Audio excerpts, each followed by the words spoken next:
Okay, let's do this thing because I got a lot to say about this show tonight. Man, I don't know whether to talk about the ending first or just the whole crowd being dead through almost the entire night. What was this? What's it called? Wilkes-Barre, Pennsylvania at the Mohegan Sun. Man, this show was just...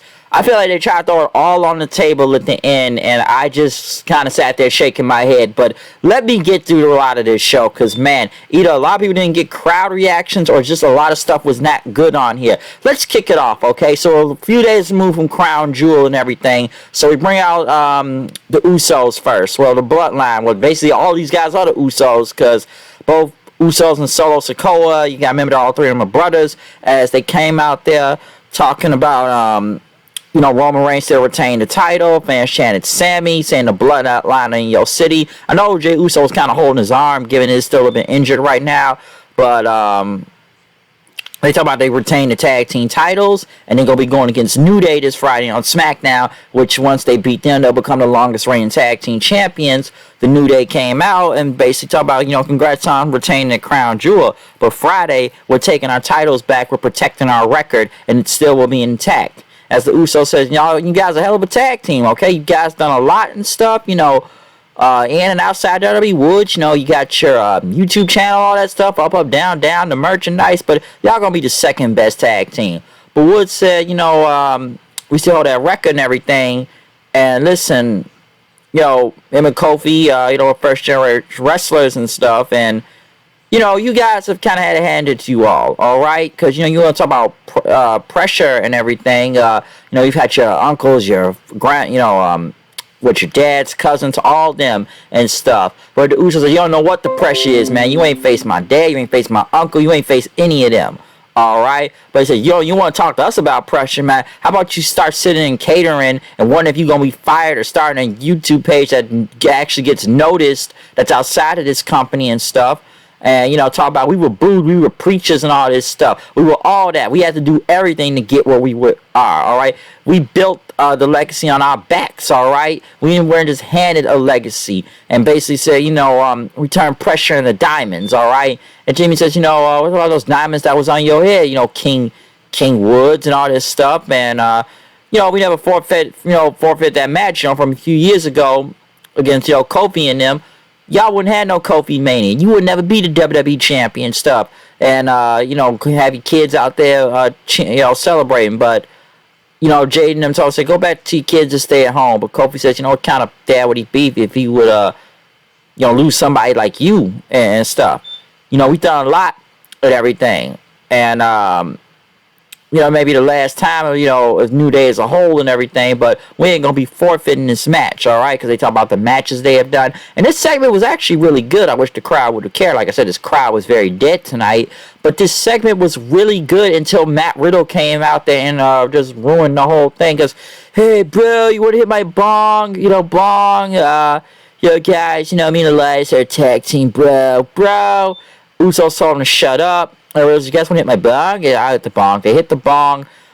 Jimmy started playing the bong. Then, hey, bro. It's, tap, tap, pass, all right? That was actually pretty funny. But it's like, did they need Matt Riddle out here? No. But this was just to set up a six-man tag. As Riddle said, Jay, you want to do it, man? You haven't been so juicy lately. But, man, no one's going to slap his bong. This more weed jokes. I don't like I said the crowd wasn't even into that. They tried to get the New Day Rocks chant, but that's kind of it. As for the match itself, it wasn't bad. Good opening, ate up time. Sikoa getting a finish on Matt Riddle and stuff. So, just the way getting ready for the match this Friday on SmackDown for the tag team titles. What was next? JBL came out then, cutting a promo. I've saw a lot of great arenas and stuff, naming a whole bunch of them. But, man, you want to talk about great arenas? This ain't one of them. And, he talked about the fans and, the Phillies losing the World Series and stuff. And that Corbin is going to be the man to save the wrestling business. He's the modern-day wrestling god, as he said. Corbin out there in his Frank Sinatra hat because he, say, all right, snowflakes, get off your woke, chubby hands and give it up for Corbin. Corbin went against Cedric Alexander. Swear to God, I forgot he worked here for a second. Corbin beat him. JBL, I would guess, like I said, JBL's actually over with these promos and stuff. He's doing his best to get Corbin over, and that only works in a couple ways, because JBL's the only one kind of watch out more than Corbin out there, because they're trying something, but I'm not even sure where this is going all the way. So it's like hit or miss half the time. But yeah, like I said, this JBL Corbin thing continues. Seth Rollins was out there, open challenge, and once again, I think even the crowd wasn't singing along that much. Judgment Day came out, basically wanted a challenge. Finn wanted a challenge and saying, I got a bone to pick with you. You cost me that gold a couple years back. I want it back now, so I'm going to cost you it and return the favor. Before he could even accept it, the OC came out once again. How's that never openweight championship going for Carl Anderson? I don't know. But, talk about, they basically went face to face. Seth very slowly backed away and went outside the ring. Basically, yeah, you guys can do this. I'm out of here. So Seth Rollins basically just left after that and got out of Dodge. Once he got out of Dodge, then, AJ said this is not over. And it's been 3-on-4 the entire time, so they found somebody, which ended up being Mia Yim. There was already rumors. I don't honestly believe nobody really did not know who the fuck Mia Yim was when she came out there. Basically, they all battled the Judgment Day out there then. Mia's got a kendo stick beating up Ripley, so they found an equalizer against the Judgment Day and Ripley in general. They went after Finn, but Finn got out of Dodge.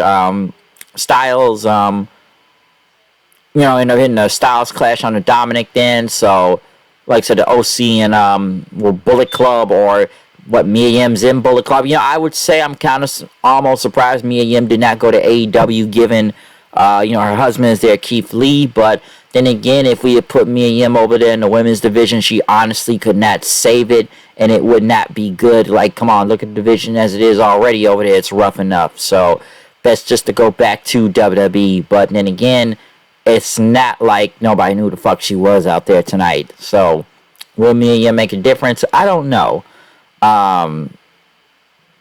Next, what else happened other than Rollins just getting away somehow?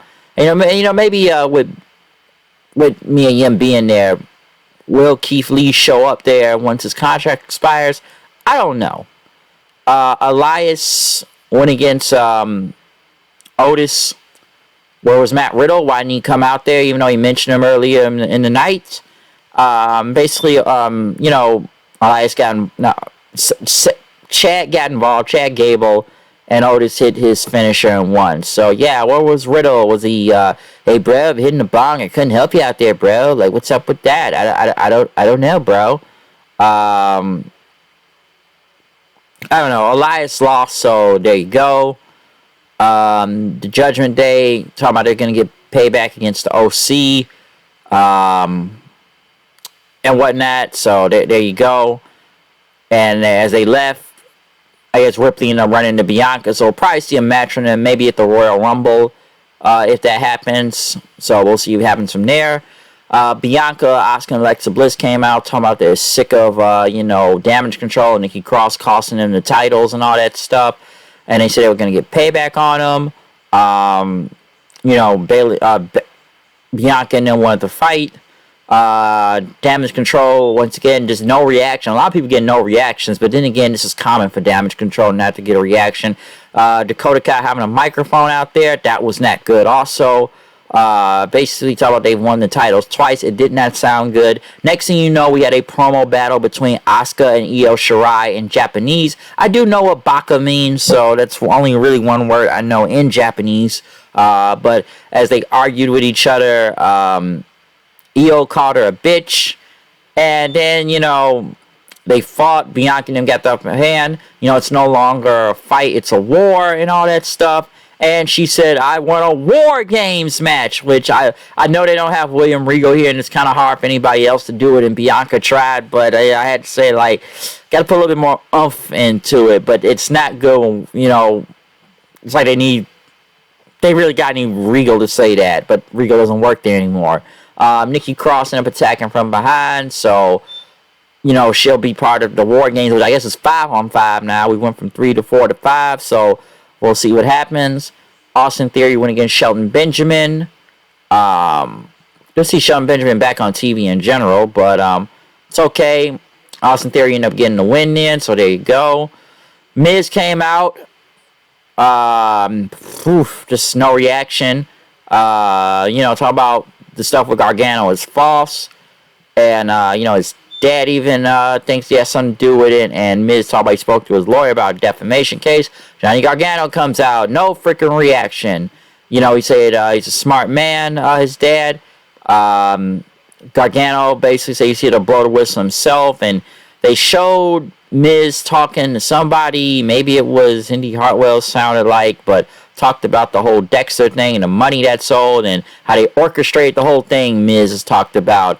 And playing Loomis and stuff. And if you stop paying them, and Miz says, getting out of control, WWE corporate, and asking too many questions. And, Gargano's fast forwarding it for some reason, skipping some stuff. So I have no idea. Why do they even have a remote that's fast forwarding a Titantron out there? Where are they going with this? Like, where is any of this going? And honestly, Miz versus Johnny Gargano, good lord, did it need to be 17 minutes out there? Did it need to go through almost 3 commercial breaks? No, it really didn't, okay? I'm surprised this match went that long. And it looked like somebody tried to pull Miz under the ring. He went back, from under, had a turnbuckle wrench, and ended up hitting, Miz hit Gargano with it while the ref wasn't looking for the win. And as Miz was celebrating, Dexter hit him with a chair, and Dexter ran off and jumped the barricade. What is the end game to this? I don't know. Why do they even have, as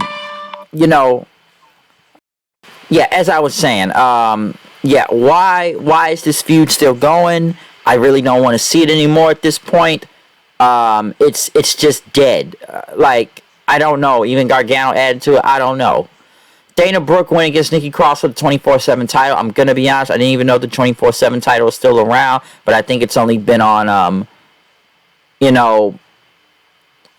live events. And I've heard Dana Brooke talking about the title, wanting to do more with it, and the Intercontinental title. Was this a shot by WWE tonight for her saying stuff on the internet with Nikki Cross winning, which, by the way, to a flat reaction, and then Nikki Cross even just throwing the title in the trash, or didn't even hit the trash, it fell. Maybe Dana Brooke can go back and get it. So it's the 24/7 title dead from here. I guess it is. I'm sure a lot of people are happy from it, which it was a goofy belt anyway. So if this was the hardcore title, I'd probably be a little bit more mad. But this is the 24/7 title, so nobody didn't really like the belt any damn ways. I know Dana Brooke tried to speak up about it, but was this just a shot at her? It's like, yeah, we're going to take this away from you now type of thing. Those me and him were being interviewed, told about they're going to be coming out to Judgment Day. Seth Rollins came back out there, basically for his open challenge. He talked about that, this month will mark 10 years of him being in WWE, or the Shield in general, with Seth and Roman, who are still in his company. But both Seth and Roman get into their 10th year in WWE. We already know Mox has been gone for the past few years in WWE, but the Shield debuted Survivor Series 10 years ago, folks. Remember that. But Rollins said he has the U.S. title, and he won an open challenge. Next thing you know, they have Mustafa Ali. Thank God it wasn't him, because he got no reaction, which Bobby Lashley came out and attacked him, and even got rid of him again, throwing him. Was this even punishment by WWE for what Mustafa and Braun Strowman arguing? Which, Strowman, I saw the little Twitter thing they had back and forth, which, Strowman has looked bad on Twitter several times, but he did kind of burn. It was like a back and forth with him and Ali. He did burn Ali, and then Ali kind of burned him back with, didn't you get fired? I will say this between both of them. Strowman did kind of get him on Twitter, but at the same time, I can say this about both of them. Strowman's actually over. I'll say that. May not like everything about Strowman, but he's over and he's drawing something. Mustafa Ali is just not over and ain't drawing nothing, okay? Guys get zero reaction. I'm glad he didn't come out there and face Seth for the title, because I'm sure a lot of people would have been more pissed off about that. So I think people kind of look, as Bobby Lashley as a hero for a second for getting rid of Mustafa Ali. So it's just not over. But Lashley wanted his title back. The reason why Seth has is because of Brock Lesnar. Lashley came out there, beat the living hell out of Seth Rollins, just beat him before the match even started. And as he left, they had Austin Theory come back out. So, yes, folks, he cashed in the Money in the Bank. I thought this only worked for the World Championship, but no. Apparently, you can go for any title with Money in the Bank, from the tag to the mid-card belts. And I'm sitting there like, this is a fucking waste. You gotta be kidding me. This can't be real. He's not really gonna cash it. And Austin Theory's about to win, right? But next thing you know, Bobby Lashley stops him, beats the hell out of Austin Theory then. And, you know, both guys are down. He had him in the hurt lock. Refs count the 9. Austin Theory gets in the ring and just gets curb stomped by Seth Rollins. Seth retains the title. You wasted Money in the Bank. So get the fuck on with that shit. Listen, I know Money in the Bank pay-per-view is supposed to be gone, and, you know, we're gonna go back to doing it at WrestleMania and stuff, apparently, but, man, did you really need to waste the Money in the Bank, especially on a mid-card championship? And, you know, maybe if Austin Theory won, I would have been okay with it, but the fact, and listen, we see Money in the Bank guys lost their thing, but at least they cashed in for the World Championship, okay? At least Corbin tried to cash on the World title. At least I think Strowman also went for the World title. Austin Theory went for the damn mid-card belt. Listen, I know he wasn't never going to beat Roman with it. Do I feel like they threw everything on the table at the end just to get a crowd reaction? It looks like it, but man, you want to talk about a waste. Listen, it was enough of Austin Theory taking L after L after L after L after L. And I'm thinking maybe they won't have him lose Money in the Bank or waste it. But no, this was a waste. I get you want to make the U.S. title look important. Okay, I get that. But this ain't it. I'm sorry. That wasn't it out there. I just shook my damn head at it. Alright? I don't know. And is Bobby Lashley heel or Seth's a face? Like, or is just Bobby Lashley's that pissed off because Brock Lesnar beat him on Saturday? Just really think about that. Really think about it. So, I'm not really sure what to take of all this, but man, waste of time, waste of Money in the Bank. You know, getting rid of the 24/7 title, that's whatever, okay? You know, it's whatever, but the fact that you wasted Money in the Bank is just dumb. On the mid-card title. Not for the world title, the mid-card title. So I can just cash out. I thought it would have been a bigger waste if he tried to go for the NXT title and still lost. But, man, I was like, whew, shit. It's like you needed Vince here tonight in a way. It's damn near like you needed him for this show. Or some thought he was booking the show. I don't know, but, you know, say what you want about Vince and him with Austin Theory. I wasn't the biggest fan of Austin Theory winning the whole Money in the Bank begin with. I spoke on that. Many have spoke on that. You know, I've reviewed this whole thing before. But the fact that gonna just waste it and stuff, because I always said this. I knew his push was in trouble the minute Triple H took over it. So, yeah, folks. Austin Theory, will he develop a mean streak? Will he get the Money in the Bank next time? Will he get it if the Money in the Bank matches be WrestleMania? I don't know. But the fact that it was wasted right here on a mid-card title is some bullshit. Alright, I'm sorry. That's some bullshit. And I ain't even the biggest fan of Theory, and he's good, but I just question where they're going with him with this. This is just insane. I didn't think they would have him lose the Money in the Bank, but fuck out of here with that. So, just dumb. Just dumb. This show wasn't really good. They tried to throw it all on the table at the end and just wasted Money in the Bank. Most of the entire night, either there was just no crowd reaction, the crowd didn't care, or none of this show was much to care about, okay? It just was not there. Just wasn't. Mia Yim, good to see her back, but once again, how many people cared out there at the same time? Really think about that. So, I don't know. Show is not. It's just some bullshit. It's just a bullshit show. So, I don't know, man. This crowd sucked. That was one thing that hurt this show. The crowd sucked and barely reacted. So, that's another thing. But other than that, I'm out of here. See y'all then. Peace out.